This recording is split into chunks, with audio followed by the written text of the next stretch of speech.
Bon, Madame Joyce, ici nous parlons de la place de la femme dans la société. Restons d'abord dans le contexte connu de notre société.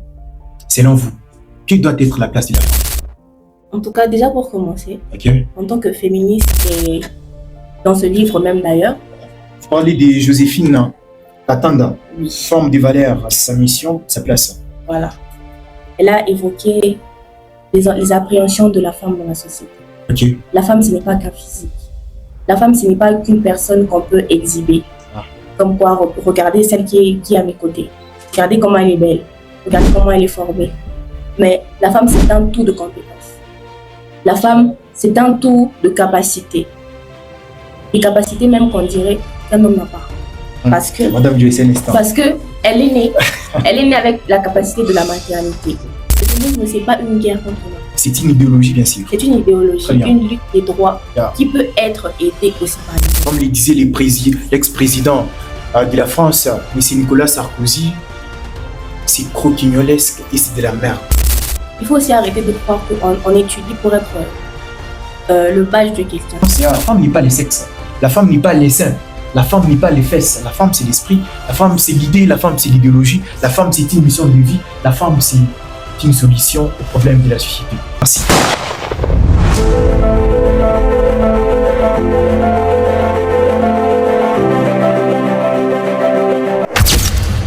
Bon, Madame Joyce, ici nous parlons de la place de la femme dans la société. Restons d'abord dans le contexte connu de notre société. Selon vous, quelle doit être la place de la femme? En tout cas, déjà pour commencer, Ok. en tant que féministe, Oh, vous êtes féministe? oui. Je m'incline pour ça. Alors, j'ai eu à faire beaucoup de constats. Et c'est une identité qui m'a valu beaucoup de problèmes, beaucoup de débats. Et en fin de compte, j'aime plus débattre dessus. Parce que dans la société congolaise, la femme est réduite. Alors, c'est très difficile de voir une société évoluer lorsque la femme, qui peut être prise comme main-d'œuvre, Ok. est réduite au mariage. Je ne dis pas que le mariage est quelque chose de péjoratif, Non. parce qu'on peut très bien mal me comprendre dans mes dires. Mais je dis lorsque une personne est éduquée à prendre le mariage comme ambition, c'est-à-dire que son éducation est centrée et à un moment donné, ça sera très difficile pour elle de penser à autre chose. Non. Comme le disait Simone de Beauvoir, on ne naît pas femme, mais on le devient. Dans son ouvrage, Le deuxième sexe. Voilà. Très bien. Alors pour devenir femme, il faut réfléchir sur plusieurs choses. Parce que lorsque femme aujourd'hui dans la société congolaise, Non. c'est femme au foyer, il sera très difficile à une fille de 5 ans de se voir par exemple architecte, de se voir en train de faire ce qui est réservé aux hommes. Alors, on va se mettre dans le contexte pour dire par exemple que dès l'âge de 5 ans, on t'apprend à faire la vaisselle, on t'apprend à ranger la maison. 10 ans, tu dois savoir cuisiner, sinon tu es stigmatisé, même par tes amis, par tes tantes. On te traite de fainéante parce que tu ne sais pas cuisiner. Pendant que dans ce même foyer-là, les hommes sont pris comme des rois. On les éduque pas assez. Et à 15 ans, on commence déjà à t'inculquer les valeurs qu'une femme devrait avoir, notamment supporter. On éduque la femme à être forte, carrément à ne pas avoir de sentiments. On éduque la femme à se taire. On éduque la femme à être silencieuse et à s'effacer. Pendant que on dit à l'homme, tu dois dominer, tu dois faire ceci. On te reproche rien. D'accord. Bon, Madame Joyce. Voilà. Moi, je pense que toutes ces réalités sont causées par le fait que notre société est corrompue. C'est parce que notre société a perdu l'essence de l'humain. C'est quoi un humain? C'est quoi une personne? C'est quoi un individu?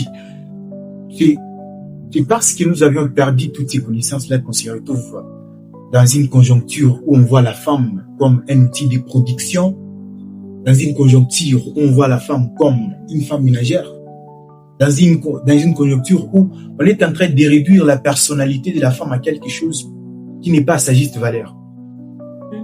Pour moi, je pense que la femme et l'homme ne sont pas différents. Nous sommes tous êtres humains. On doit avoir une appréhension de la femme et de l'homme d'une manière métaphysique. Au niveau de la spiritualité, là, on voit deux êtres, deux esprits. La spiritualité, quand on parle de l'homme et de la femme, on ne parle pas de sexe féminin, sexe masculin, non. On parle deux esprits. Si nous étions dans cette acception, sinon ces problèmes n'auraient pas vu jour en RDC, n'auraient pas vu jour dans notre société. L'homme et la femme, chacun a une mission de vie. Chacun a quelque chose, ce qui Paulo Coelho appelle les trésors cachés, la légende personnelle qui est au fond de nous, qu'on doit dégager. Mais notre société ne permet pas à la femme d'exploiter sa légende personnelle, de développer sa personnalité. Pourquoi? On la voit non aussi. Quand on voit son corps, on voit un outil de plaisir en fait. Et certaines relations amoureuses sont basées sur ça. Il s'est dit non, ma petite amie, elle est jolie, ma petite et tout ce qui va avec. Mais lorsque vous êtes dans un couple, au-delà du corps, les partenaires ou la partenaire ne vous apportent rien. Ça, ce n'est pas de l'amour. C'est de la corruption. Vous êtes en train de satisfaire votre ego, vous êtes en train de satisfaire ce qui est au fond de vous, les diables qui est au fond de vous. Voilà pourquoi je pense qu'on doit regarder la femme, on doit regarder l'homme dans leur niveau spirituel, dans une appréhension métaphysique. On voit un esprit. Quand on regarde Madame Joyce, on voit un humain, on voit un esprit. Quand on regarde Messie Apocalypse, on voit un humain, on voit un esprit. Les deux sont passionnés de la politique. Il n'y a aucune différence. Et d'ailleurs, quand on essaye d'exalter l'homme avec vénération, ce n'est pas parce qu'on a un sexe masculin qu'on est compétent, non. Ce n'est pas parce qu'on est femme qu'on est compétente, non. Je pense que chacun de nous, homme, femme soit-il, nous sommes tous au même pied d'égalité. La compétence, la bonne gouvernance et le leadership efficace n'est pas l'affaire des sexes. Mais c'est l'affaire de compétences que nous sommes censés développer au niveau de notre esprit. Donc, moi, quand je te regarde toi, je suis désolé, je ne vois pas ton corps, je ne vois pas, bien sûr, tu es jolie, je ne vois pas tes formes et tout ce qui va avec. Mais je vois une Joyce, un esprit qui a quelque chose à porter. Et quand je me regarde dans une glace, je ne vois pas aussi mon corps, je ne vois pas aussi ma barbe. Je vois un apocalypse, un esprit qui est au fond de moi, qui a quelque chose aussi à porter dans ce monde. C'est un peu ça. Religion aussi. Qui encourage aussi cette frustration de la femme plutôt. Prenons par exemple le christianisme. Moi, je suis chrétien. Mais il y a certaines églises chrétiennes où la femme n'a pas le droit de parler, n'a pas le droit de prendre la parole dans l'assemblée qui estime l'assemblée des saints. Mais je ne suis pas vraiment trop bibliste et je n'ai pas des connaissances bibliques assez profondes. Récent un tout petit peu de descendre. Quand on voit l'homme et la femme devant Dieu, Dieu ne voit pas d'abord les sexes.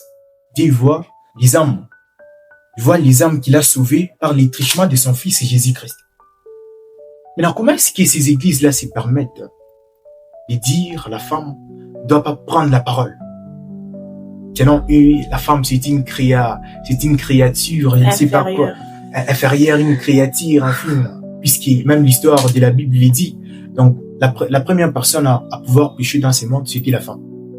Alors, à cause de la religion, ne vois-tu pas que, d'une part, la religion aussi était derrière cette pratique, les frustrations de la femme plutôt? Alors, moi, je ne pense pas que ce soit la religion qui encourage la chosification de la femme. C'est plutôt l'interprétation des paroles, très bien, donc écrits. L'interprétation erronée. Oui.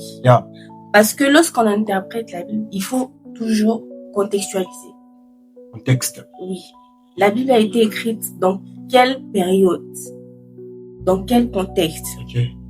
Si on voit la période où la femme était encore inférieure, c'était une période où, déjà à la base dans la société, la femme n'avait pas de valeur. C'est-à-dire que une femme qui sortait la tête découverte, elle sortait forcément pour séduire. Pourtant, lorsqu'un homme avait porté ses longs cheveux, s'habillait n'importe comment, ça ne posait pas de problème. Donc, à la base, la femme était déjà chosifiée.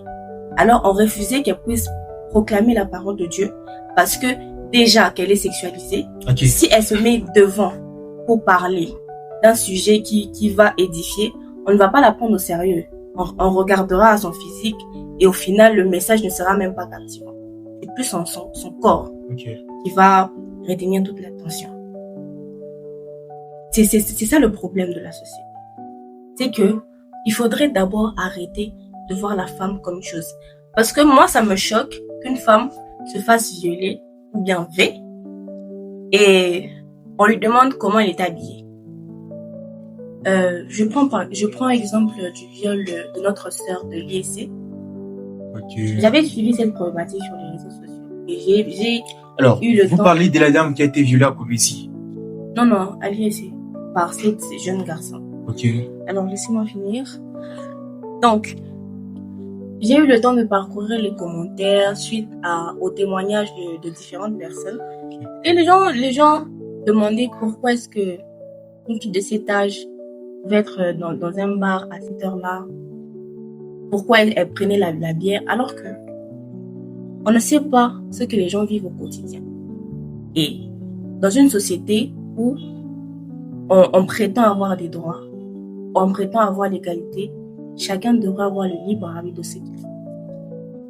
Si je décide, lorsque les hommes sortent et partent boire ou se saouler, ça ne pose pas de problème. Alors pourquoi est-ce que on devrait réprimander une fille qui se sent de sortir et aller prendre de l'alcool? Le problème, ce n'est pas pourquoi elle était dehors ou ce qu'elle faisait dehors, mais le problème était qu'est-ce qui se passait dans la tête des personnes qui lui ont fait du mal. C'est ça le problème de la société. C'est que on veut justifier des actes injustifiables. Où on dit une femme qui... de la femme. Oui. Une femme qui s'habille court, elle mérite de se faire V. Alors, si une femme qui s'habille court mérite de se faire V, les enfants qui se font violer par les pédophiles, est-ce que ils ont encore... Ils exposent? Est-ce qu'ils ont de quoi susciter une envie quelconque, sauvage, chez un prédateur? C'est une vraie question. Je prends le cas de Divine Barga, qui a été violée 3 fois de suite jusqu'à ce qu'elle puisse mourir. Ce qui a soulevé une grande polémique au Cameroun. Elle avait 7 ans, si je ne m'abuse. 7 ans. À 7 ans, qu'est-ce qu'on a sur son corps qui peut éveiller une envie chez un homme? Rien. Alors, pourquoi tu n'as pas fait allusion à nos mamans, nos jeunes sœurs, nos amies filles de l'Est de la République qui se font violer? Ça, c'est vraiment un cas. Parce que quelqu'un qui est déjà rebelle, c'est-à-dire qu'il n'a pas beaucoup de valeur. Il n'a pas beaucoup de valeur. Et quand il voit la femme, il voit comment elle se faire plaisir. Oui. C'est ça. Et j'ai répondu vraiment dessus parce que c'est vraiment quelque chose de sensible. C'est vraiment un sujet sensible. Les autorités compétentes devraient vraiment chercher un moyen pour mettre fin à la guerre. Parce que c'est la guerre qui occasionne tous ces cas de viol-là. Mais, moi, je parle d'abord de la mort. Parce que mentalité, c'est ça le problème. Très bien. C'est là que tout part. La conception, l'impression que la société a aujourd'hui de la femme. Exact. Et dans ce livre même d'ailleurs, vous parlez de Joséphine Katanda, femme de valeur, sa mission, sa place. Voilà. Elle a évoqué les appréhensions de la femme dans la société. La femme, ce n'est pas qu'un physique. La femme, ce n'est pas qu'une personne qu'on peut exhiber. Comme quoi, regardez celle qui est à mes côtés. Regardez comment elle est belle. Regardez comment elle est formée. Mais la femme, c'est un tout de compétences. La femme, c'est un tout de capacités. Des capacités même qu'on dirait qu'un homme n'a pas. Parce que, Madame Duessène, parce que elle est née. Elle est née avec la capacité de la maternité. Elle a cette maternité en elle qui crée déjà une autre sorte de compassion. Une autre sorte d'empathie. Bon, je suis d'accord avec vous, Madame Joyce. Mais n'essayez pas aussi d'abuser quand même. N'essayez pas aussi d'exalter la femme avec toute vénération possible. puisque l'homme, la femme, je suis désolé de les dire, il n'y a rien de différence.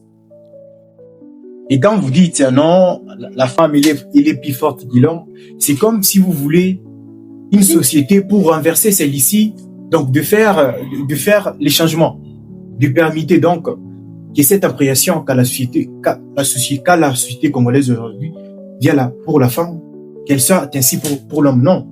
On va se retrouver aussi dans une conjoncture, dans un contexte où les hommes aussi vont s'élever, je ne sais pas comment on va les appeler, ministres ou féministes, quelque chose comme ça, pour dire non, désormais non, les droits de l'homme, et tout ce qui va avec. Vous avez mal compris. Restons dans les contextes, soyons au moins conscients que toi et moi, il n'y a pas de différence. Toi et moi, la force que tu as, les choses que tu es capable de réaliser, Apocalypse aussi peut les faire. Les choses qu'Apocalypse peut faire, toi aussi tu peux les faire. Restons comme ça. Alors, n'essayez pas quand même parce que vous êtes femme féministe. Je ne suis pas... au-delà, non, vénération, en tout cas, je ne suis pas en train d'émettre une comparaison. Okay. Ou d'émettre une suprématie ou supériorité de la femme par rapport à l'homme. Parce qu'à la base, le féminisme, c'est pas une guerre contre l'homme. C'est une idéologie, bien sûr. C'est une idéologie, une lutte des droits qui peut être aidée aussi par les hommes. Okay. Moi, je suis en train de dire que, comme on pourrait dire, l'homme a une capacité de protection. De protection? Oui. Ça, ce sont des capacités naturelles. Naturelles. Oui. C'est inné. Et moi, j'ai dit que la femme a une capacité que l'homme n'a pas, c'est de la maternité. La maternité, je suis d'accord, mais... Alors, elle n'a pas cette capacité. Il faut préciser qu'on bénit les prix. C'est quand même bien. Alors, pour rentrer dans les solutions, ce que moi, je voudrais bien que la société fasse pour changer cette mentalité-là, c'est que, déjà, on puisse enlever cette capacité, cette obligation de se marier. Parce qu'en réalité... L'obligation de se marier? Oui, c'est un choix. C'est un choix, c'est pas une obligation. Aujourd'hui, beaucoup de femmes se retrouvent malheureuses à cause de la pression sociale. Okay. Elles se retrouvent non seulement en dépression, mais aussi dans des foyers où elles ne sont pas heureuses. Et si on ne prend pas que le côté émotionnel, on va aussi prendre... Il y a vraiment beaucoup de féminicides. Dans le monde, chaque 2 heures, 10 femmes sont tuées par soit leur mari, soit leurs proches. Alors, on devrait vraiment faire en sorte que on puisse déjà enlever cette stigmatisation. Pourquoi tu es habillée comme ça? Pourquoi tu fais ceci? Pourquoi tu fais cela? Il faudrait laisser ça aux hommes. C'est une capacité des hommes. C'est une compétence qui est réservée aux hommes. Rien n'est réservé. Tout ce que vous pouvez faire, non, nous aussi on peut le faire. Et au niveau aussi de l'éducation de base, il faudrait aussi qu'on puisse marteler l'éducation des hommes de la même façon qu'on martèle celle des femmes. Il faudrait qu'on puisse inculquer des valeurs aux hommes. Et les femmes ne sont pas nées pour supporter. Les femmes ne sont pas nées pour tolérer. Les femmes ont droit au respect. Les femmes ont droit à la considération, à l'amour. Et aussi, je dirais que les parents devraient d'abord eux-mêmes être des exemples. Okay. Parce qu'on n'attendra pas d'un enfant qui a vécu dans un foyer où le père était violent, d'être lui-même non violent. C'est pas possible. Dans sa perception des choses, pour communiquer quelque chose ou pour se faire respecter, il faut nécessairement être violent. Alors qu'il y a beaucoup de manières de faire comprendre quelque chose à quelqu'un. Et lorsque ça ne marche pas, c'est pas aussi grave que ça de divorcer. D'accord. Merci, Madame Joyce. Et moi, ce que je peux donner comme liste de solutions, d'ailleurs, je vais parler même de ça dans mon livre, Un diagnostic pour le Congo. Je pense que c'est d'abord changer l'acception de l'homme et de la femme dans la société congolaise. Et parlant de l'acception, je vois l'appréhension. Parlant de l'appréhension, je vois de la mentalité. On doit déconstruire, démolir cette mentalité, permettez-moi de le dire, qui est, comme le disait l'ex-président de la France, M. Nicolas Sarkozy, c'est croquignolesque et c'est de la merde. Bonjour, Madame Joyce. Que les jeunes, que la nouvelle génération, que les peuples congolais comprennent que quand la femme n'est pas un outil de plaisir, qu'ils comprennent que l'homme n'est pas un symbole de force, qu'ils comprennent que l'homme et la femme sont tous les acteurs du changement.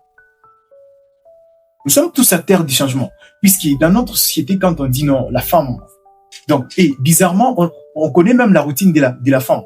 La femme, quand elle naît, on lui dit qu'à la maison, comment préparer et tout ce qui va avec. Elle part à l'école, elle s'arrête à déjà, en 6e, elle doit être en couple. On doit déjà l'embrasser, la caresser, tout ce qui va avec. Déjà, arrivé en 2e licence, elle doit être déjà fiancée. Déjà, quand déjà l'on a cette acception, quand déjà l'on a cette appréhension de la femme, c'est bizarre, c'est bizarrissime. On doit commencer par construire cette acception, ces points de vie. Vous, Madame Joyce. Alors, je vais les parler dans mon livre. Je venais de l'évoquer tout à l'heure, un diagnostic pour le Congo. Et les jeunes, surtout notre génération, j'insiste. Moi, je vis une génération qui, quand elle regarde la femme, elle voit un acteur du changement. Moi, je vis une génération, quand on regarde l'homme, on voit un acteur du changement. Il n'y a pas de différence. Nous sommes tous esprits, je l'ai dit. Nous sommes tous esprits. Alors, je pense avoir dit le nécessaire, Madame Joyce. Et pour souligner ce que vous avez dit, Okay. Il faut aussi arrêter de croire qu'on étudie pour être le badge de quelqu'un. Yeah. Ou le trophée de quelqu'un. Exactement. Et bizarrement, cette mentalité, s'il te plaît, et les filles de nos quartiers, déjà quand elles sont à l'église, elles prient, Dieu, fasse-moi la grâce, je vais avoir un bon mari riche, un bon mari qui aura du boulot. Elle ne pense même pas à sa vie. Pourtant, étant esprit, femme, on a une mission de vie, on a des ambitions, on a une légende personnelle, on a une personnalité à développer. Et la femme, déjà, tellement la société lui a présenté notre image d'elle, elle ne met pas tout ça en tête. Elle se voit déjà être outil de production des enfants, être outil de plaisir, être une personne qui sera enfermée dans une maison que j'appelle prison, en train de préparer pour l'homme, en train de... Tu vois pas un peu?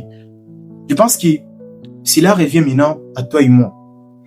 Étant des personnes présumées conscientes, acteur politique que je suis, jeune acteur politique, conférencier en matière d'éveil patriotique, je pense qu'il me revient maintenant, à chaque fois que j'aurai l'occasion de prendre ma parole devant un public, qu'ils comprennent que la femme n'est pas un outil de plaisir, c'est un esprit. Et toi aussi, quand tu auras l'opportunité, déjà tu es une écrivaine, quand tu écris tes livres, il faut insister, surtout faire mention de cette citation. La femme n'est pas un outil de plaisir. Comme Joséphine Katanda l'a insisté, elle ne doit pas être réduite à son apparence. La femme est au-delà de l'apparence. Alors, je vous invite, chers tous, mesdames et messieurs, quittons les apparences. Quittons les apparences. La femme n'est pas le sexe. La femme n'est pas les seins. La femme n'est pas les fesses. La femme, c'est l'esprit. La femme, c'est l'idée. La femme, c'est l'idéologie. La femme, c'est une mission de vie. La femme, c'est une solution aux problèmes de la société. Merci.